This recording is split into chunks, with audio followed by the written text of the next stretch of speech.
Prime Minister, the head of government in a country with a parliamentary or semi-presidential political system.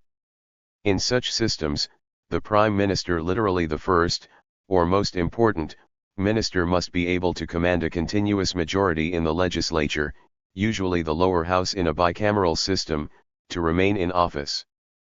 Development of the office of Prime Minister. Most countries with prime ministers have two executives, a head of government, the Prime Minister, and a head of state, generally either a non-executive president or a hereditary monarch. The head of state formally appoints the Prime Minister, who in turn selects the other cabinet ministers. In practice, however, the choice exercised by the head of state is often quite limited, except in semi-presidential systems. It is restricted generally to the head of the largest party or coalition in the legislature, typically the lower house in a bicameral system.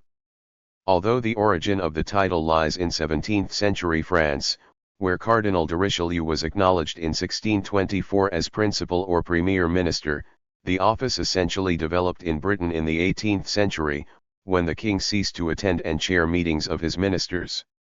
This change left powerful premiers to take on the role of government chief executive. For example, Robert Walpole, 1721–42, who is generally considered Britain's first prime minister, and William Pitt, the younger, 1783–1801, 1804, 06. During their long tenures, the Prime Minister became the preeminent cabinet member, supervising and coordinating the work of every government department. Other cabinet members were required to subscribe to the government's official policy, and the Prime Minister was required to command a majority in the House of Commons, all characteristics shared by modern prime ministers. Since the development of the office of Prime Minister, holders of the position have typically concentrated on the most high-profile or strategic aspects of government, particularly top-level foreign relations, major defense decisions, macroeconomic policy, and the government's legislative timetable and priorities. As a result, relations between the Prime Minister and the foreign and finance ministers, and defense ministers during conflicts, are normally key indicators of the success of a government. In the modern period, the role of Prime Minister has been enhanced by the emergence of international summits and heads of government meetings, example the regular meetings of the heads of government of members of the European Union, as key events in international diplomacy. Nevertheless, the role and influence of premiers, using their own political resources, have tended to be eroded by the increased specialization of government and the expanded role of bureaucracies and government professionals. For example, in the late 1980s in the United Kingdom, the Conservative Prime Minister Margaret Thatcher intervened personally to force through changes in Britain's football, soccer, grounds, such as the installation of steel cages to pen in crowds, to counteract the politically embarrassing problem of football hooliganism. But these changes destroyed a delicate balance between crowd control and crowd safety, and they were subsequently abandoned following the death in 1989 of more than 90 football fans who were crushed against fences at Hillsborough Stadium in Sheffield. Equally, Thatcher's introduction of a poll tax, an unpopular local tax that charged rich and poor alike at the same rate, proved impossible to implement and was scrapped within 2 years of its introduction at a cost of billions of pounds. Indeed, the public backlash against the introduction of the tax created opposition from Conservative members of the House of Commons, which induced Thatcher's resignation as Prime Minister and her replacement by John Major, her Chancellor of the Exchequer. These examples illustrate that policy communities in many different areas of government may command detailed expertise on issues that prime ministers may override, sometimes at their own peril. In most countries, premiers have tried to ease these limitations on their influence by building up their own policy staffs with expertise and establishing units to oversee the enactment of their key strategies and priorities. But there is only limited evidence that such policy centralization can work successfully. Most countries in the world now have established an office of Prime Minister, alternatively called Premier or Chancellor. However, the United States and many African and Latin American countries have adopted presidential systems consisting of an executive president, who is also head of state, and a separation of powers between the legislature and the executive. In these countries, the president picks his own cabinet or government, which does not depend on legislative support to remain in office. See Presidency of the United States of America. Indeed, whereas in parliamentary systems prime ministers can be removed from office by the legislature through a simple vote of confidence, executive presidents can generally be removed from office only through a more cumbersome impeachment proceeding for serious crimes or abuse of office. Variations in the role and power of the office.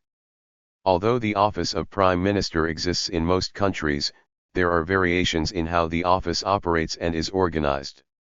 The strong prime minister model is found in its purest form in the United Kingdom and other countries that were once part of the British Empire, especially India, Canada, Australia, and New Zealand.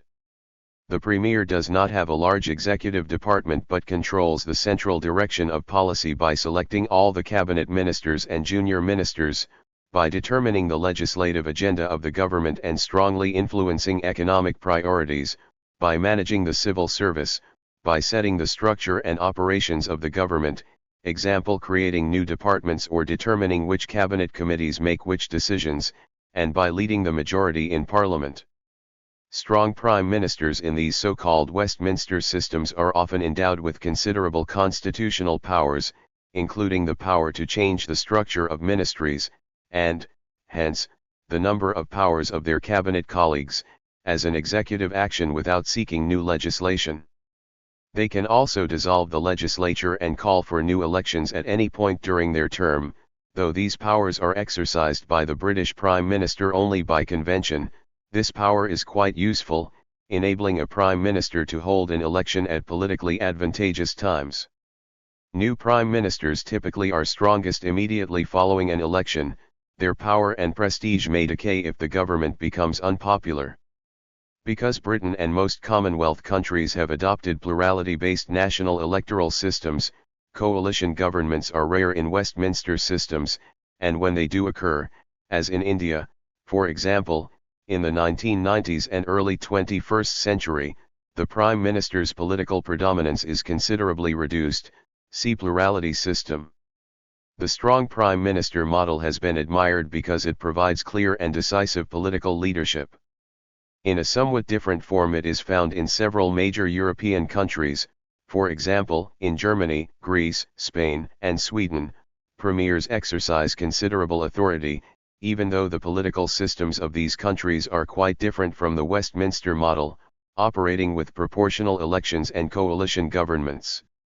The key factor in such countries is that prime ministers lead large and integrated political parties and wield significant constitutional powers.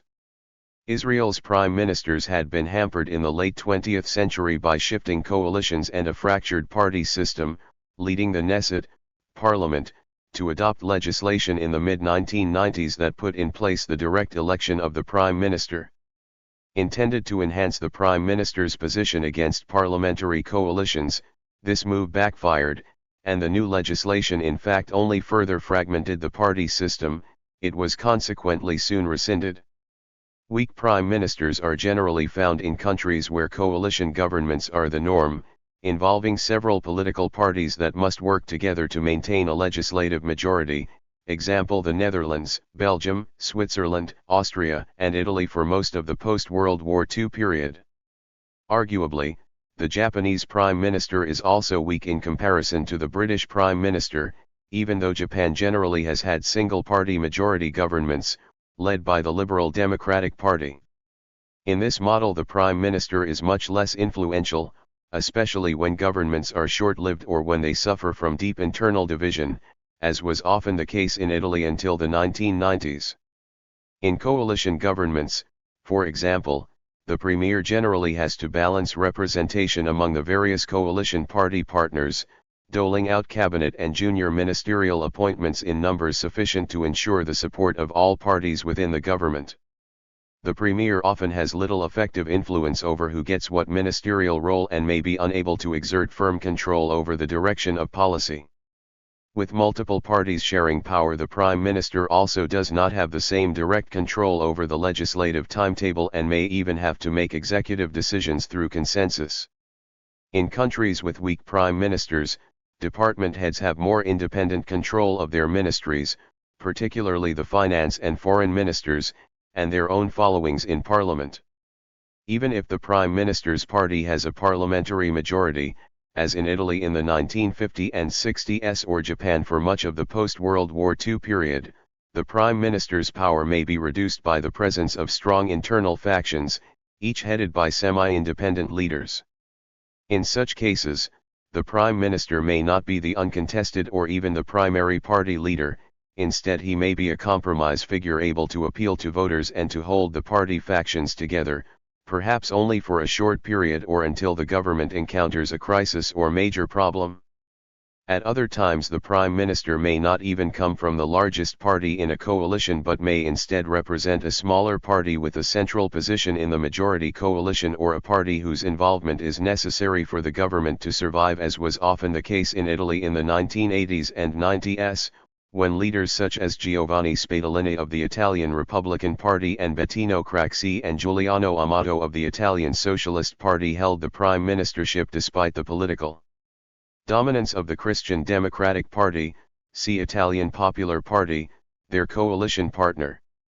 In weak prime minister systems, the premier may not be able to change the structure of government departments nor the operations of the civil service because of restrictive legal constraints. For example, changing the structure of ministries may require either new legislation, difficult to obtain if the government does not have a secure majority, or even a constitutional amendment. Sometimes the premier may be reduced to being no more than the first among equals within the executive branch, chairing cabinet discussions and having some power to set the government's agenda, especially over international summits, but not acting as a chief executive. Prime ministers in semi-presidential systems, example France, Finland, Poland, and South Korea, are a special case. In such systems, there is both a directly elected president with some substantial reserved executive powers and a presidentially appointed premier who must retain majority support in the parliament. If the president's party or coalition also controls a legislative majority, as in France under President Charles de Gaulle, the prime minister is generally a secondary figure, responsible for the day-to-day running of the government and managing the president's legislative agenda. The president retains the authority to hire and fire the prime minister from among the leaders of his political party. The president is also preeminent in foreign and defense policy and in other strategic areas. The office of prime minister is much more important, however, in periods of divided government, when one party or coalition controls the presidency and a rival party or coalition retains majority support in parliament. During such periods, known as cohabitation in France, the president normally appoints the leader of the parliamentary majority as prime minister. The prime minister chairs the cabinet or government, which consists solely of ministers from his own party or coalition, and the premier's role resembles that of a company chief executive who has to get along with a powerful chairman. During cohabitation, the president's influence is often restricted to those issues where there is informal agreement between the president and prime minister and to any reserved areas where the constitution specifically requires the president's participation and agreement, usually foreign affairs, national defense, and major economic policy. The prime minister, like the relevant individual ministers, has to get along with the president, modifying policy enough to prevent a stalemate, despite the two leaders representing different parties. A successful prime minister in cohabitation governments is often viewed as a challenger to the president at the next election. There is a final, ultra-weak version of the office of prime minister, which occurs in countries with very strong presidents who have the political resources to influence electoral and legislative politics so as to create their own majority. In the 1990s Russian press, Boris Yeltsin was able to secure approval for his prime ministerial appointees despite the fact that his backers did not hold a majority in the State Duma and a majority of representatives were often hostile to his government. His successor, Vladimir Putin, progressively exercised more power so as to define how parties compete in elections and how the Duma operates, thereby guaranteeing his government's legislative support and so reducing the role of the premier accordingly. Nonetheless, the premier remains constitutionally second in line to the president. Within each model there are many variations over time and depending upon the different qualities of the people who occupy the office of Prime Minister. Skillful and charismatic politicians in systems that generally have weaker prime ministers may wield significantly more power and influence than their predecessors. And in normally strong prime minister systems, exceptional political conditions may occur, example when the government is unable to command a majority or when the government is deeply unpopular, that reduce the usual power of the holder of the office. The prime minister's role in semi-presidential systems often varies sharply depending on whether there is divided government or same-party control of the presidency and the premiership. Premiers may still exist in some presidential systems, example Russia, where the constitutional powers vested in the presidency are vest. Responsibilities and powers of the prime minister. The prime minister has responsibilities and powers to lead the functioning of government in accordance with guidelines given by the President of the Republic and ensure the implementation of laws. Formulate government programs in consultation with other cabinet members. Carry out any other function/duty as may be assigned to him/her by the President of the Republic or as may be conferred on him/her by the Constitution of the Republic of Rwanda and other laws. Thank you for watching this video.